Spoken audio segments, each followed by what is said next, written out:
Hello everyone, ಇವತ್ತು ಧನಲಕ್ಷ್ಮಿ ಹಬ್ಬದ ಪ್ರಯುಕ್ತ ನಮ್ಮ ಅತ್ತೆ ಮನೆ ಪೂಜೆ ಇತ್ತು. ಅದಕ್ಕೆ ಅವ್ರ ಮನೆ ಪೂಜೆಗೆ ಹೋಗಿ ಮುಗಿಸ್ಕೊಂಡು ಅವರು ಅರ್ಶಿನ ಕುಂಕುಮ ಕೊಟ್ಟು ಅದೆಲ್ಲ ತಗೊಂಡು ನಾನು ನಮ್ಮ ಮನೆಗೆ ವಾಪಸ್ ಬಂದೆ. ಹೆಣ್ಮಕ್ಳಿಗೆ ಹಬ್ಬಗಳು ಬಂದ್ಬಿಟ್ರೆ ತುಂಬ ಖುಷಿ ಆಗುತ್ತೆ. ಯಾಕೆ ಅಂದರೆ ಚಂದ ರೆಡಿಯಾಗಿ ಮನೆ ತುಂಬ ಓಡಾಡ್ಕೊಂಡಿರ್ತಾರೆ. ಹಬ್ಬಗಳು ಬಂದಾಗ ಮನೇಲಿ ಹೇಗಿರ್ತೀವಿ ಅದೇ ಥರ ಇರಬಾರ್ದು, ಅವತ್ತಿನ ದಿನ ಸ್ಪೆಷಲ್ ಆಗಿರಬೇಕು ಅಂತ ನನ್ನ ಫ್ರೆಂಡ್ ಯಾವಾಗ ಹೇಳ್ತಾ ಇದ್ಲು.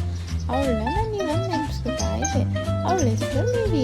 ಇವತ್ತು ಹಬ್ಬ ಇರೋದ್ರಿಂದ ನನ್ನ ಮಗಳ ಕೈಲೂ ಪೂಜೆ ಮಾಡಿಸೋಣ ಅಂತ ದೇವ್ರ ಮನೆ ಕರ್ಕೊಂಡು ಪೂಜೆ ಮಾಡಿಸ್ತಾ ಕೂರಿಸ್ಕೊಂಡಿದ್ದೆ. ಅವಳು ಎಲ್ಲಿಗೆ ಬಂದ್ಬಿಟ್ಟಿದ್ದೀನಿ ಅಂತ ಫುಲ್ ಮಿನ ಅಂತ ನೋಡ್ತಾ ಇದ್ಲು.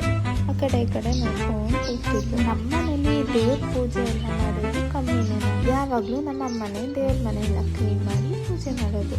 ಈ ಸರಿಯಿಂದ ನಾನು ಅದನ್ನು ಅಭ್ಯಾಸ ಮಾಡ್ಕೋಬೇಕು ಅಂತ ಅಂದ್ಕೊಂಡಿದ್ದೆ. ಯಾಕೆ ಅಂದರೆ ಮದುವೆಗಿಂತ ಮುಂಚೆನೇ ಬೇರೆ, ಮದುವೆ ಆದಮೇಲೆ ಬೇರೆ. ನಿಮ್ಮೆಲ್ಲರಿಗೂ ನನ್ನ ಕಡೆಯಿಂದ ದೀಪಾವಳಿ ಹಬ್ಬ